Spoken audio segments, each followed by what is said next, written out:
Hey guys, welcome to my mini vlog. তোমরা সবাই কেমন আছো? আশা করি অনেক ভালো আছো। আমিও ভালো আছি, শুধু ভালোই না, অনেক ভালো আছি। আজকে তো আমি সত্যি বলতে অনেক হ্যাপি আছি। আমার এত হ্যাপি থাকার কারণ কি তোমরা একটু পরেই জানতে পারবে।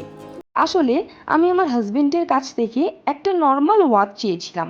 আর তাছাড়াও আমার অনেক কয়টা ওয়াচ এমনিতেই পড়ে রয়েছে।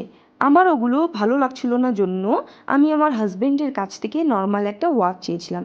স্মার্ট ওয়াচও কিন্তু চাইনি, জাস্ট একটা নর্মাল ওয়াচ। আর এই দিকে আমার হাজবেন্ড আমার জন্য একটা অনেক এক্সপেন্সিভ ওয়াচ নিয়ে এসেছিল, তার সাথে এত সুন্দর একটা ইয়ারপডও, যেটা আমি কখনো ভাবতেও পারিনি। সত্যি বলতে আমি অনেকটা অবাক হয়ে গেছিলাম। একটুও ভাবিনি আমার হাজবেন্ড আমার জন্য এতটা এক্সপেন্সিভ গিফট নিয়ে এসে এভাবে আমাকে সারপ্রাইজ দেবে। সত্যি বলতে একটুও ভাবতে পারিনি। আচ্ছা, গিফট পেতে কার না ভালো লাগে বলো তো? তবুও কিনা প্রিয় মানুষের কাছ থেকে। আসলে প্রিয় মানুষের কাছ থেকে সব গিফটই ভালো লাগে, সেটা এক্সপেন্সিভ হোক বা নর্মালি, তাই না? সব গিফটই কিন্তু ভালো লাগে। আমার কিন্তু এই ওয়াচটা অনেক বেশি পছন্দ হয়েছে।